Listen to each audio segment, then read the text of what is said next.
ሰላም ጤና ይስጥልኝ ክቡራን ተመልካቾች፣ በዛሬው ዝግጅታችን አንድ እንግዳ ስቱዲዮ ይዘን መጥተናል። እንግዳችን ወጣት ነው፣ ወጣት ባለሀብት ዛሬ ለደረሰበት ደረጃ በጥረቱ በስኬቱ ነው መድረስ የቻለው። ስሙን ወደ በኋላ ላይ እሱ ያስተዋውቀናል። በርካታ ወጣቶች በከተማችን እንዲሁም በዞናችን ከትንሽ ስራ ተነስተው ከፍተኛ ቦታ ላይ አሁን ላይ እየደረሱ ነው። የእነዚህ ወጣቶች ተሞክሮ ደግሞ ሌሎች ወጣቶችን ያነቃቃል፣ ያስተምራል፣ ያነሳሳል በሚል እንግዳችን ራሱን ካስተዋወቀን በኋላ ወደ ፕሮግራሙ እንገባለን። እንግዳችን ማለበል ስምህንና የተወለድክበትን አካባቢ እንዲሁም አሁን የምትሰራውን ስራ በጥቂቱ ብትነግረን። ስሜ ጥላሁን መንገሻ ይባላል። ያው ትውልደም ቦንጋ ከተማ ውስጥ ነው። ትንሹ ጥላሁን አስተዳደጉ እንዴት ነበረ? ትምህርት የት ነው የተማረው? ትምህርትስ እስከ ስንት ተምሯል? ወደ ንግድ ዓለም እንዴት ነው የገባው? እሺ፣ ትምህርት ያው ከአንደኛ ክፍል ጀምሮ አፄ ወደ ማርያም ትምህርት ቤት ነው ተማርኩት። ከአንድ እስከ 3 ከተማርኩት በኋላ በሰፈራቸው በሚባልበት ወደ 03 እንደገና ተመልሰን ከ3ኛ እስከ 6 03 ትምህርት ቤት ነው የተማርኩት። ከዛ አራተኛ ክፍል ሲደርስ ያው ወላጅ አባቴ በማለፉ ችግሮች የመጀመሪያ ልጅ በመሆኔ ችግሮችን መጋፈጥ ጀመርኩት። ከአራተኛ ክፍል ጀምሮ ያው ታላቅ ልጅም በመሆኔ አባቴም በመሞቱ ተናናሽ ወንድሞችና እህቶችም ነበሩኝና እነሱን ለማገዝ እኔም ራሴን ለመቻል እዛኔ እንግዲህ ለቶሪ ገጀራ መጻሕፍቶችን ምናምኖችን በማዞር ስራ እየሰራው ለ4 ዓመታት በተከታታይ ለቶሪን እና የተለያዩ ነገሮች መጽሔቶችን ገጀራ የተለያዩ ነገሮችን በማዞር ቦንጋ ከተማ ውስጥ ራሴንም ወንድሞችንም እስክሪብቶም ደብተርም በመግዛት ካሳለፍኩ በኋላ ከዛች ያገኘዋትን ቁጠባ ኦሞ ማይክሮ ትዝ ይለኛል ወደ 12,000 ብር ኦሞ ማይክሮ በመቆጠብ ሙያ መማር ፈለኩት። ሙያ ማለት በቃ ዘላቂነት ስራውን ለመስራት ራሴንም በሰዎችንም መቀየር ስለሚፈልግ ሙያ መማር አለብኝ በማለት የዛን ሰሞን ወርቅ ቤት ጓደኞች ነበሩኝና እዛ አካባቢ ያው በጸባይም ትሁት በመሆነ በመላላክ እዛ አካባቢ እንዲያገለግል ተነጋግሬ በወር 30 ብር በመቀጠር ወርቅ ቤት ስራ ጀመርኩት። ያው ከባለሙያዎችም ጋር ከወርቅ ሰራተኞች ጋር በመግባባት የተላላኩት ግማሽ ቀኑን ትምህርት የተማርኩት ግማሽ ቀኑን እዛ እነሱን በማገዝ ቆየሁ። በኋላ ወደ 9 ሲያልፍ ሙያውን ቀሰምኩት፣ ለመድኩት። ሙያውንም በመስራት ትንሽ ስራዎችን በመስራት ከቆየሁ በኋላ ወደ ዋና ሰራተኞች እዛ ሽፍት አድርጎ ሌላ ቦታ ሲሄዱ ሙያውን ቀሰምክ ማለት ነው። ቀሰምኩት፣ ሙሉ ባለሙያ ሆንኩት፣ የወርቅ ባለሙያ ሆንኩት። እዛች የሚያገኛትም ከሙያ የሚያገኛትም አሁንም አላጠፋም። ምክንያቱም ራእዬ በጣም ትልቅ ነው። በቃ ትልቅ መሆን ቪዥን ነበረኝ፣ ትልቅ መሆን ራእይ ነበረኝ።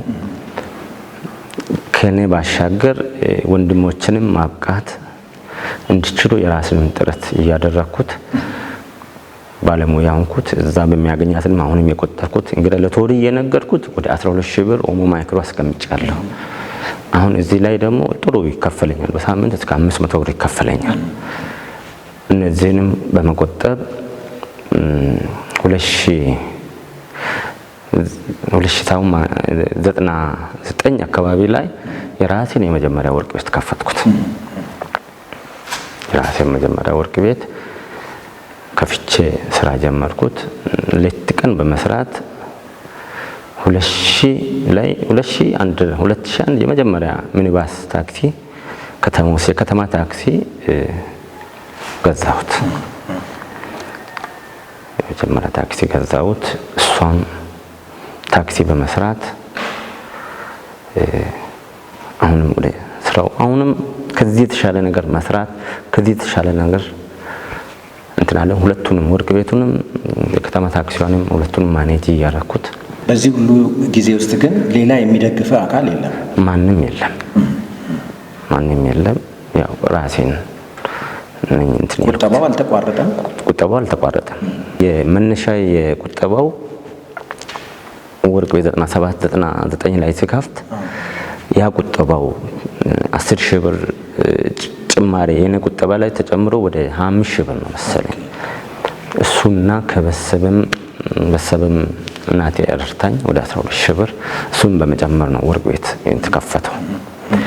ይሄን ተደረገ። ከዛ 2001 ላይ ሚኒባስ የከተማ ሚኒባስ ገዛሁት።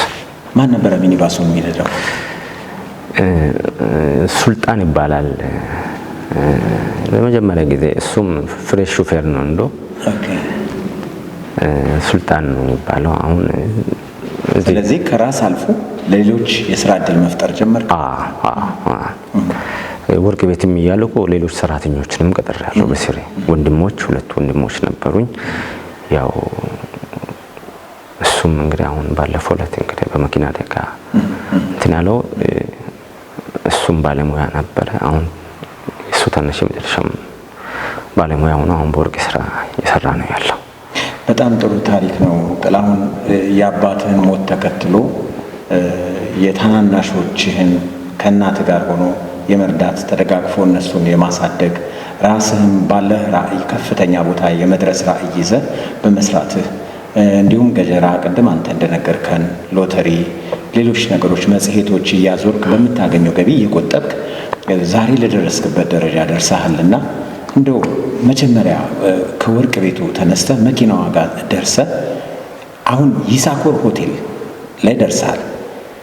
ወደ ይሳኮር ሆቴል ከፍታ ለመድረስ እዛ መሃል ብዙ ውጣ ወረዶች ይኖራሉና ምናልባት የምታስታውሳቸው ካሉ ሌሎች ወጣቶችንም ያስተምራልና እሱን ነገር ጥቂት ብንነጋገር። እሺ። ያው ሁሉም አልጋ ባልጋ አይደለም እንግዲህ ነገሮቹ። ልጅነት አለ፣ መዝናናት፣ መጠጣቱ፣ የተለያዩ ነገሮች አሉ። እነሱን ሁሉ በሰብ ምክንያቱም የሚቆጣጠር ከዚህኛው ነገር ተመለስ የሚል በሰብ የለም። ራሴን ታናናሾችንም እንትን ብለህ እንትን የምትለውና ሁሉም ነገሮች አልጋ ባልጋ አይደለም እና ለዚህ በጣም የግል ጥረት አለ። ሰዎች ሌሎች የተለያዩ ሰዎች የሚነግሩትን ነገር ታዳምጣለህ፣ ትሰማለህ። ያንተ እንትን አለ፣ ራዕይ አለ። እንደገና እዚህ ቁጠባ ትቆጥባለህ፣ ለማደግ ደግሞ እቁባለህ። እነዚህ ነገሮች እንትን እያልክ ነው እንትን የምትለውና ትልቁም መንግስት ይደግፈን ነበረ። በዛኔ የነበሩት ኦሞ ማይክሮ ምናምን እንግዲህ ያለ ዋስትና ነው ሲሰጥ ነው መንግስት በማመቻቸቱና እነሱንም እንትን በማለት ነው ዛሬ እዚህ ላይ ለመጀመሪያ ጊዜ ከኦሞ ማይክሮ ፋይናንስ በመንግስት ሪቮልቪንግ ፈንድ ምን ያህል ብር ተሰጠ? 15,000 ብር ነው የተበደርኩት። ከዛ በኋላ በሱ ምንድን ነበር የጀመርከው?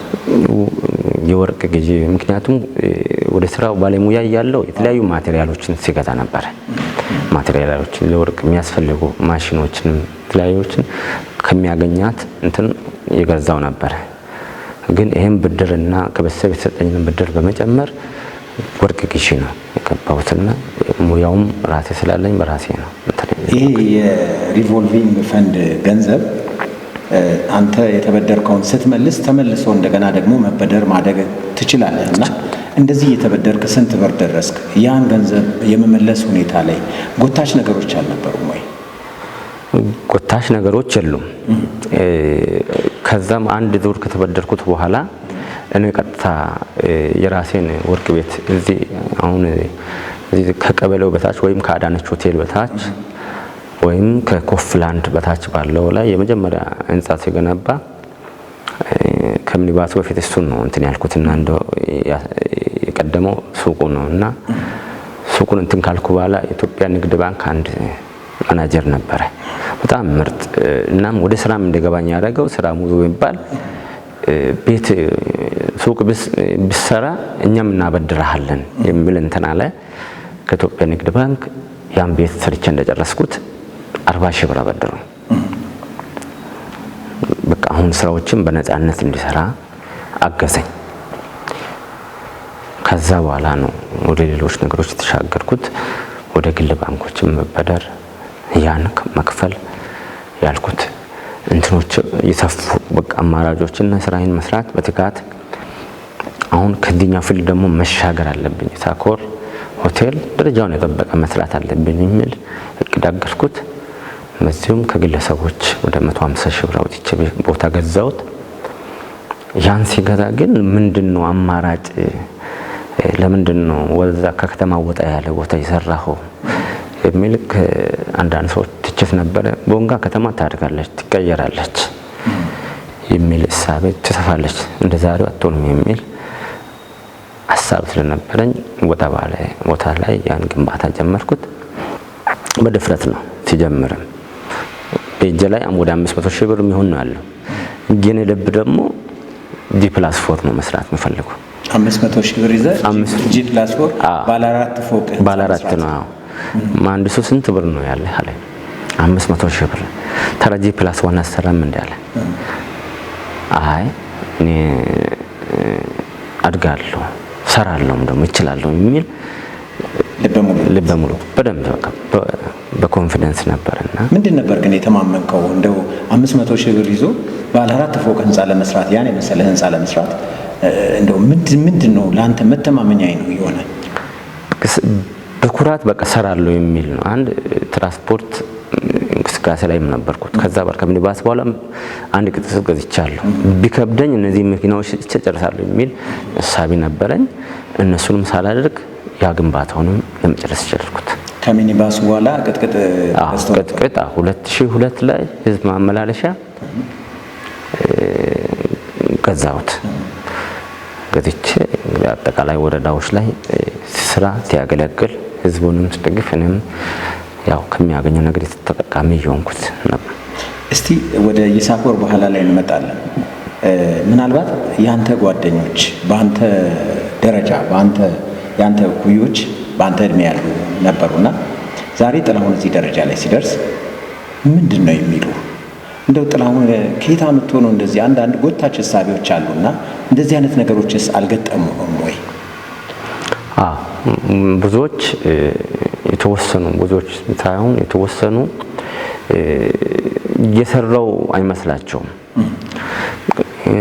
ጊዜንም ሳተንም ለምሳሌ ወርቅ ቤት ሲሰራ ምሽቱን ሁሉ ሲሰራ ነበር። ደንበኞች ሰዓት ሲያዙ የሰርግ ሰዓትም ሲደርስ አብዛኛው ጊዜ ሳልተኛ የሚሰራበት ሰዓቶች ሌሊቱን ሁሉ የሚሰራበት ሰዓት አለ። አንዳንዱ ደግሞ ምቹ ሁኔታዎች ተፈጥሮ መስራት ማይችሉ አልባሌ ቦታ የሚውሉ መጠጥ ቤት የሚውሉ ሰዎች አሉ። ሲያገኝ በቃ ጊዜያችንን በአግባቡ መስራት የሚችለው ጉልበታችንን በአግባቡ እንጠቀም የሚላቸው ልጆች አሉ። ማየት አሁን ለምሳሌ 3 ልጆች አሉ ቦንጋ ከተማ በጣም 4 ልጆች እኔ አሁን በእኛ ደረጃ በእኛ ክፍለ ዘመን አንዱ ታረቀኝ ታደሰ፣ 2 ማሙሽ ጫካ ማለት ቢትኖ ሆቴል አይደለም ኤሌክትሮኒክስ ከፈተው ታረቀኝ ኤሌክትሮኒክስ እሺ ታምራት ተክለ እዚህ አንድ አሁን አዲስ አበባ ሄደዋል ማሙሽ እሱም ሸንኮራ አራታችንም ሸንኮራ ሙዝም ለውዝም ሽጠናል። አራታችሁም ግን አሁን ከፍታ ቦታ ላይ ነው። ጥሩ ቦታ እግዚአብሔር ይመስገን የተሻለ ቦታ ነን።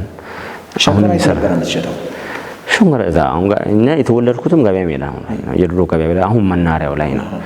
እዛ ነው ሸንኮራም ሲንሸጥ የነበረው። ሸንኮራም ከዛ ነው ወደ ለቶሪ እንትን ያልኩትና ቀድሞም ሸንኮራ በማሳ እንገዛለን አመተን ከተማ እንሸጣለን። እስቲ ጥሩ ታሪክ ነው እየነገርከኝ ያለው። ያንተ ታሪክ የሚያስተምረው ከምንም መነሳት እንደሚቻል ነው።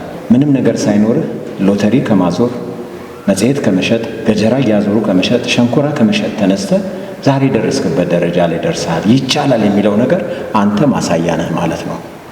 ብዙዎች ወጣቶች የተመቻቸ ነገር እያለ ለመስራት ይቸገራሉ፣ ከፍ ለማለት ይቸገራሉ። ብዙ ነገር የወጣትነት እድሜ ላይ ፈተናዎች በርካቶች ናቸው። እነዛን መቋቋም ያቅታቸውና ይወድቃሉ። አንተ ግን እነዛን ፈተናዎች ሁሉ ያለፍክ ይመስለኛል።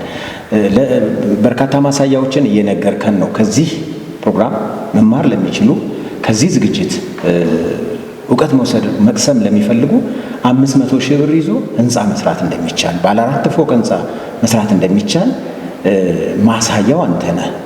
ልበ ሙሉነት ይቻላል፣ እችላለሁ፣ ምን የሚከለክለኝ ነገር አለ ብለህ መነሳት፣ ለአንተ ደግሞ በዛን ሰዓት መንግስትም የሰጠህ ድጋፍ፣ እንደገና ደግሞ የሚሰጥህን ብድር በወቅቱ መመለስ ሌሎች ተከታታይ ድጋፎችን፣ ሌሎች ተከታታይ ብድሮችን እንድታገኝ ያስችሏልና እንደዚህም ማደግ ይቻላልና ስለ ይሳኮር እንምጣ። ይሳኮር ተሰራ። ቦታው በ150 ሺህ ብር ተገዛ። ከዛ በኋላ ግንባታው ተጀመረ። እንዴት ተጠናቀቀ? ከዛ በመግባቴ በፊት እንደው አንድ የረሳሁት ቅድም አሁን ስለ ብድሮች ነገርከኝ። በእኛ ጊዜ ለቶሪ እኮ ካሽ ብር የለንም እኮ። አንድ ለቶሪ አከፋፋይ ያለ ስራጅ የሚባል አንድ ለቶሪ 40 ብር ነው የምትሸጠው ሙሉ። እኛ በ35 ብር እንቀበላለን፣ 34 ብር እንቀበላለን። እሱንም በዱቤ ተመዝግቦ አቶ ጥላሁን ምን ያህል ጥራዝ ወሰደ ገብቷል። እቺ 2 ብር በፊት 2 ብርና 1 ብር የምትሸጥ ለቶሪ ነው እኛ ስናዞር የነበረው ማለት 87 88 89 አካባቢ ማለት ነው።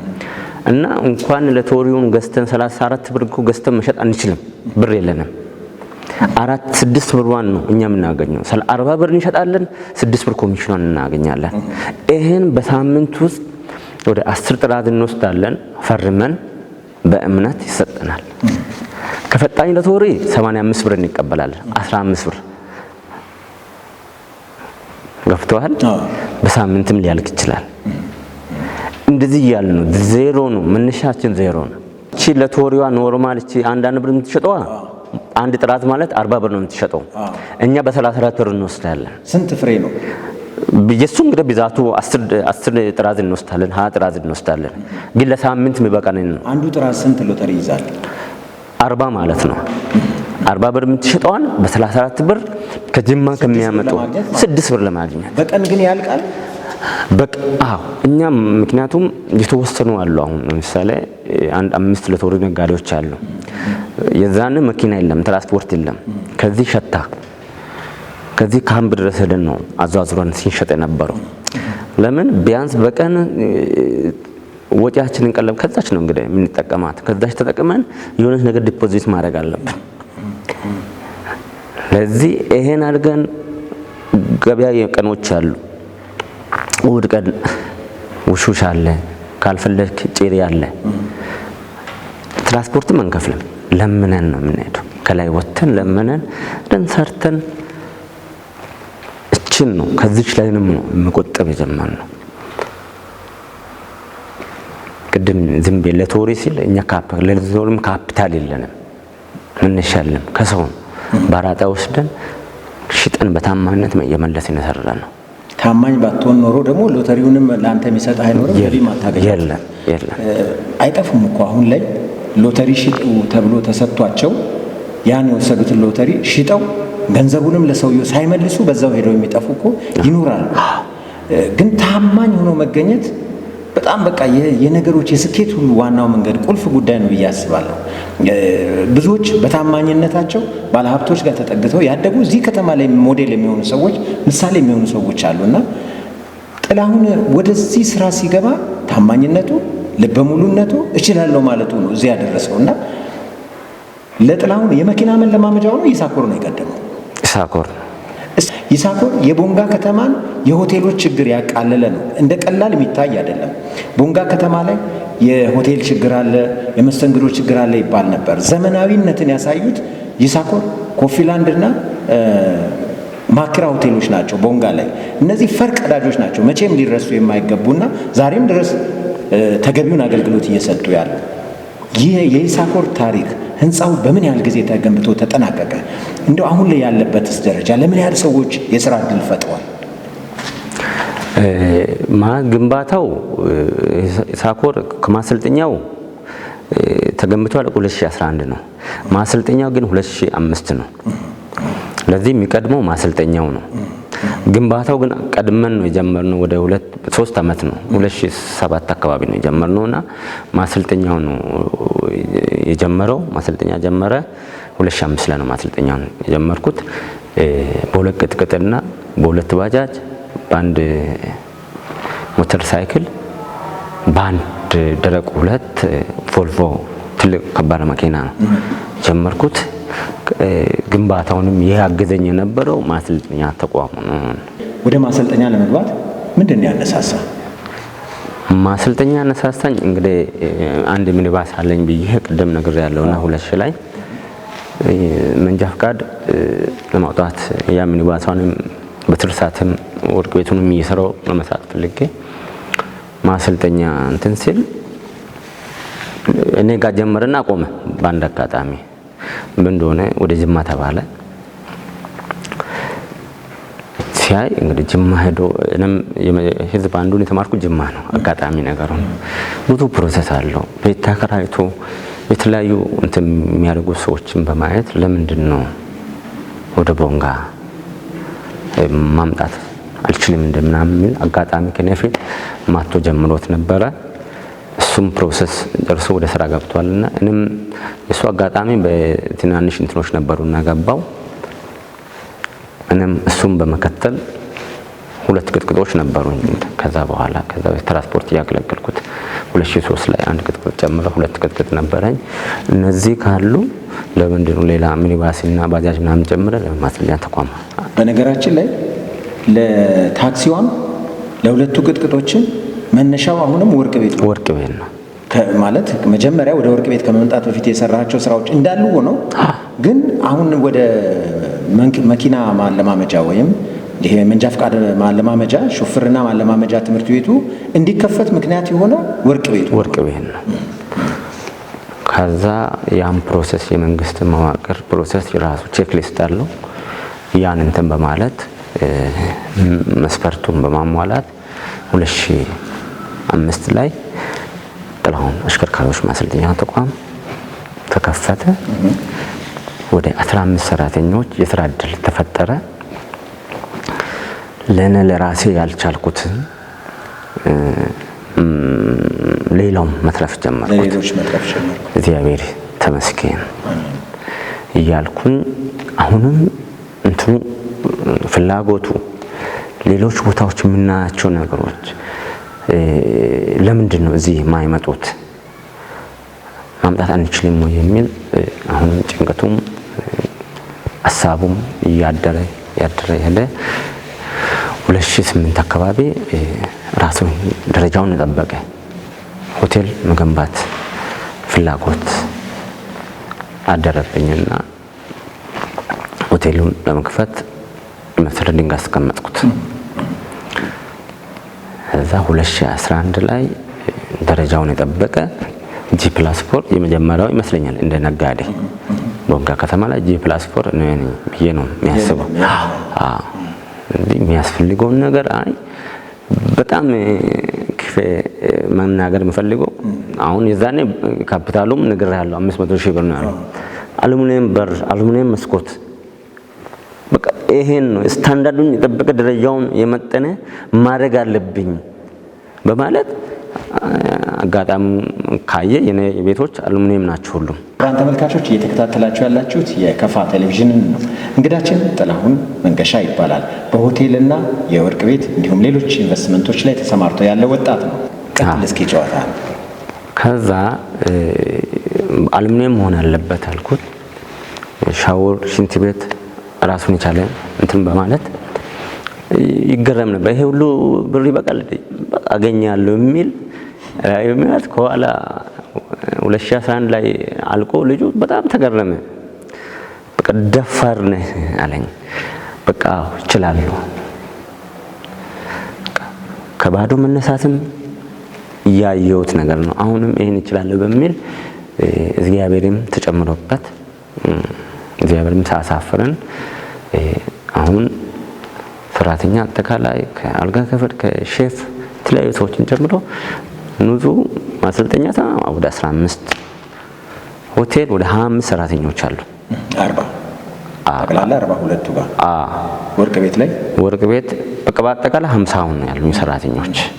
እንደው ከ50ም ያልፋል። አሁን ቁጥር 2 ይሳኮር ደረጃውን የጠበቀ ኢንተርናሽናል ሆቴል የተገነባ ነውና ወደ 55 ምናምን ሰራተኞች አሉኝ። ይሳኮር ከተገነባ ካለቀ በኋላ ህልም እውን ከሆነ በኋላ ምናልባት ወደ ምረቃ ደረጃም ደርሶ ከዛ ላይ አሁን ያለበትም ሁኔታ አለና ምን ስሜት ፈጠረብህ? እንደው ጨርሰህ ስታየው? በጣም ነው ደስታ ተሰማኝ። ደስታው በጣም ትፍልርም ነው ሆነብኝ። ይሳኮር አንድ በጣም እድለኛ ነው ብዬም አስባለሁ። እኔ ለምን እንደምልህ ታውቃለህ? አንተ እኮ ሎተሪ አዝዋሪ ነበርክ ትናንት። አንተ እኮ ሸንኮራ ነጋዴ ነበርክ ትናንት። ዛሬ ደግሞ የይሳኮር ሆቴል ባለቤት ነህ። ብዙ ወጣቶች መማር አለባቸው። ከዚህ ተነስተህ እዚህ ደርሰህ ስታይ ምንድን ነው ውስጥ የፈጠረብህ? አሁን እንደው ወደፊትስ የመሄዱ ጉዳይ ላይ ቁጥር 2 ይሳኮር እየተገነባ ነው፣ እዛው ጀርባ አካባቢ ላይ የተገነባ ነውና እንደው የወደፊት ራዕይስ ከፈጠረብህ ስሜት እንነሳ። ትልቅ እንግዶችን ይቀበላለሁ ብዬ እንትን አላልኩም። እዛ ማህበረሰብ እዛ አካባቢ ያለውን ብቻ ከከተማ መምጣት የምችልበትን መንገድ ነው። ግን ትልቅ እንግዶችን መቀበል ጀመርኩት።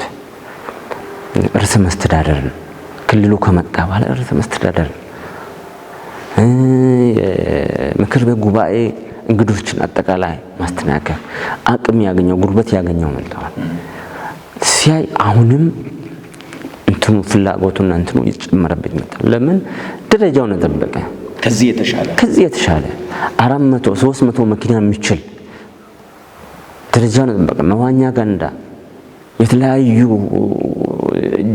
ጂሞችን፣ የተለያዩ ነገሮችን፣ የልጆች መጫወቻ ሌላው ቦታ ምናቸው ለምንድን ነው ወደዚህ ማላመጣ የሚል እንትና ነኝ።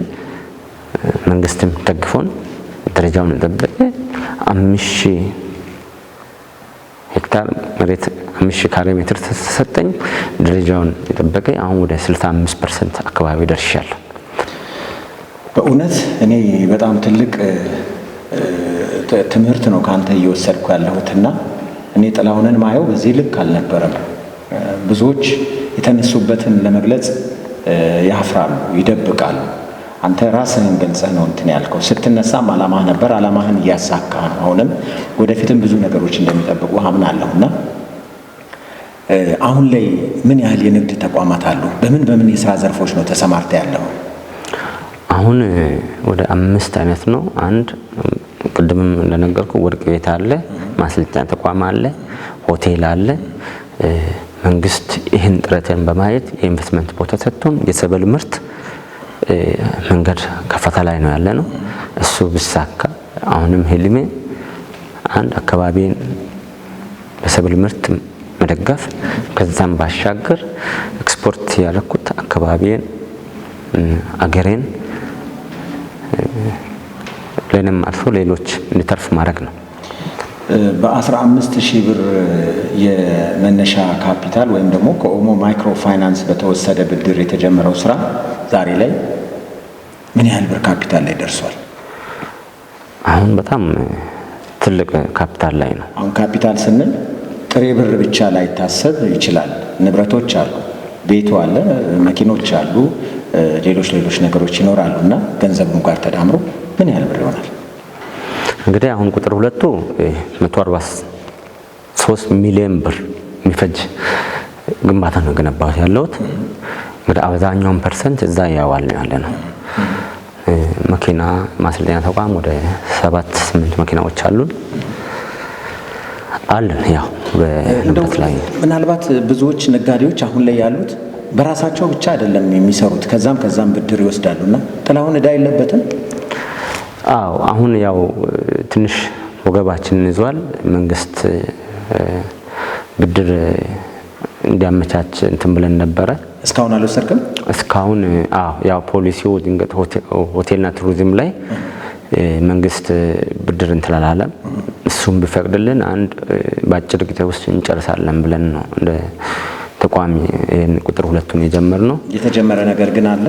ብድር ፕሮሰሱ ተጀምሮ ያው ብሔራዊ ባንክ አዲስ አበባ ዋናው ማዕከል ሄዶ ነበር።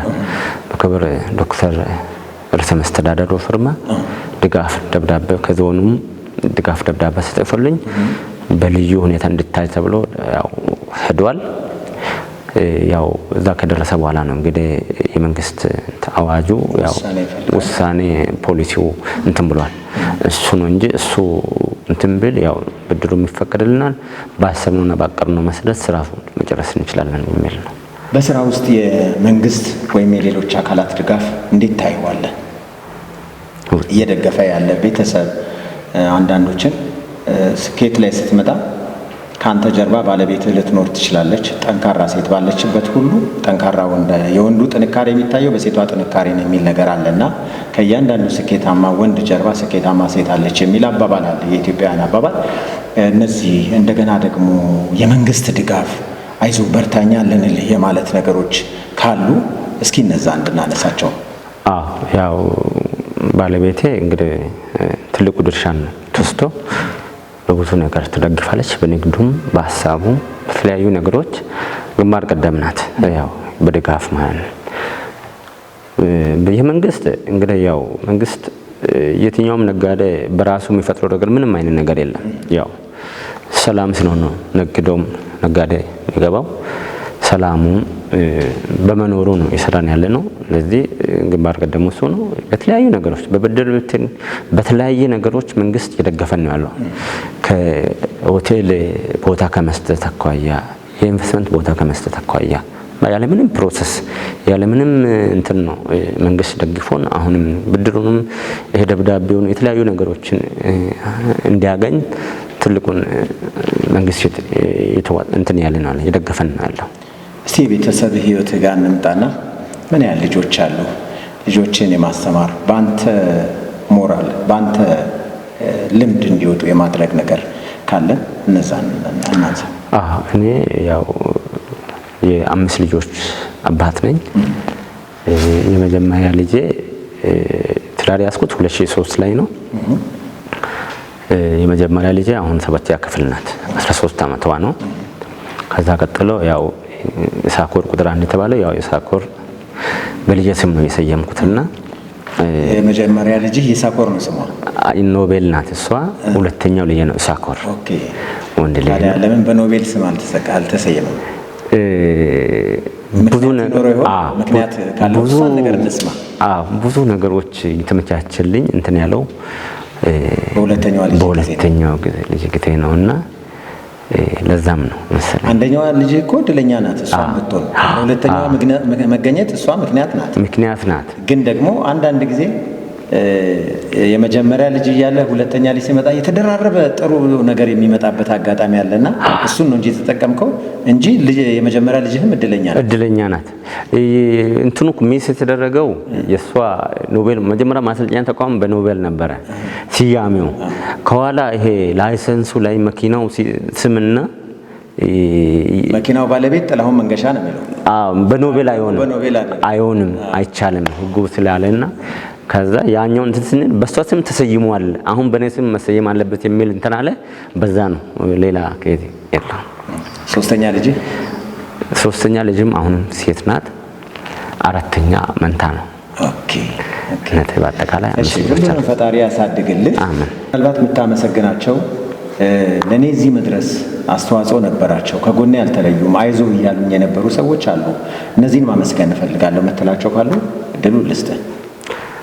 በተለይ ያው በሰበን ነው ያው እናቴ በጣም ስትንከባከበኝ በሀሳብ ደረጃ ስትደገፈኝ የነበረች እናቴን ነው ማመስገን የምፈልገው። ቀጥታ በሁለተኛ አክስቴን ነው። አክስቴ ወይዘሮ አዳነች ገብረ ትባላለች። እሷም በጣም ትልቅ ምስጋና ያለኝ እነዚህ ናቸው። ክቡራን ተመልካቾቻችን ቆይታ ያደረግነው ከወጣቱ ባለሀብት ጥላሁን መንገሻ ጋር ነው። ጥላሁን ከ00 ተነስቶ ዛሬ ላይ ከ200-300 ሚሊዮን ብር በላይ ሀብት ማካበት ችሏል። ጥላሁን የብዙ ወጣቶች ሞዴል መሆን የሚችል ወጣት ነው። ከጥላሁን ጋር የነበረን ቆይታ የእስካሁኑ ነበር። አብራችሁን ስለቆያችሁ እናመሰግናለን። ወጣቱ ባለሀብት ጥላሁን ጥሪያችንን አክብረህ እዚህ ስቱዲዮ ስለተገኘ በቴሌቪዥን ጣቢያችን ስም በጣም አመሰግናለሁ። እኔም አመሰግናለሁ። ያው አክብራችሁኝ ከፋ ቲቪ ጋብዛችሁን ስለጋበዛችሁን ከልብ አመሰግናለሁ።